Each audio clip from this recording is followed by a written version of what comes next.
This is the Hoff-Time Report with Idaho Freedom Foundation President Wayne Hoffman, one of Idaho's most respected, influential public policy voices. Welcome back. It's time once again for everyone's favorite award program, the Statist of the Week. Picture it. It's the 115th day of the Idaho Legislature, on track to being one of the longest legislative sessions in the state's history. Everyone wants to wrap things up and get these lawmakers the heck out of town. But there's important work to be done, important matters at hand. For example, businesses are having trouble hiring people because the government makes it too easy to collect unemployment checks rather than go look for work. Businesses, therefore, are shortening hours, reducing services, and closing. Revenue is down. People are struggling. This is a crisis, and it's a crisis manufactured by state and federal governments. So what's the legislature doing? Why, it's leaping into action by introducing legislation to prohibit the advertisement of Schedule I drugs, marijuana, hemp, and CBD oil in Idaho. What? Yes, you heard me correctly. The legislature is focused like Ahab hunting his white whale on the most important issue of the day, advertising certain products within the state's borders, limiting speech, and punishing businesses who defy the state government. Who's behind this initiative? Why, Senator C. Scott Grow was the lead sponsor. He enlisted the support of Senator Patty Ann Lodge, the chairman of the Senate State Affairs Committee, which is the leadership committee of the state Senate. The real person in charge of the committee and in charge of the Senate is a guy named Chuck Winder, the Senate Pro Tem. So while you'll recognize the name Scott Grow and the name Patty Ann Lodge, if you've watched my other episodes on Statist of the Week, they've both been winners. Patty Ann has won twice. Winder is the guy I want to focus on right now. It's Winder's Senate that allowed for Grow's anti-advertising bill to be rushed into existence. The bill was introduced, debated in committee, and received an affirmative vote on the floor of the Senate in the span of less than 24 hours. To be clear, this bill would have limited a constitutionally protected right of free speech. That's a significant thing.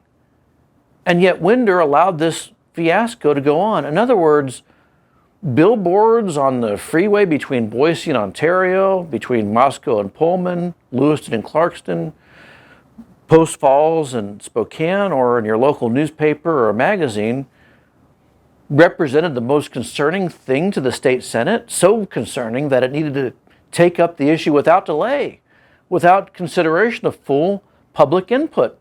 Now again, I raised the issue of businesses struggling with hiring employees. This is a real problem. It's a recent problem. It's a growing problem, one caused by government. It's a real legitimate issue that the legislature and the governor should tackle.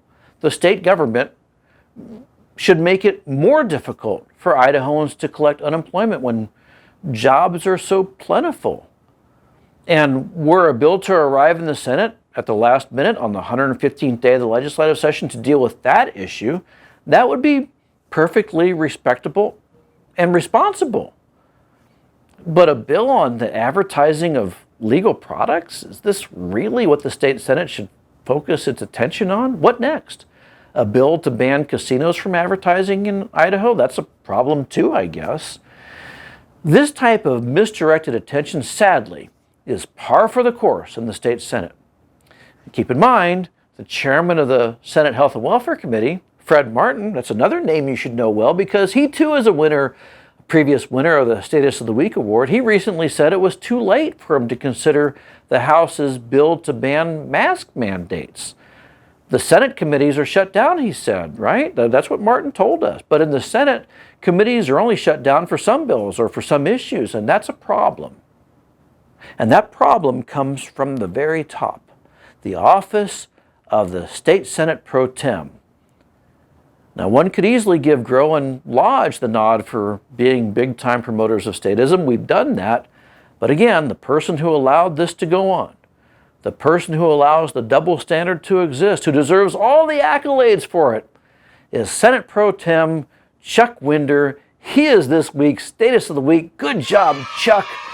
We knew you had it in you. Why? Because after all, Winder's Freedom Index score is 44%, which means his voting record is nearly identical, nearly the same as liberal Boise Democrat Janie Ward Engelking.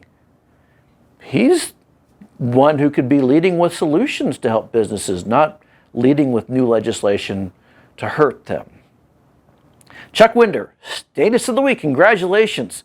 Who will be next week's winner? Drop me a line, wayne@idahofreedom.org, and be sure to hit the like button, subscribe to this channel, be sure you're receiving notifications about the content we're putting on this program, and share this with your friends.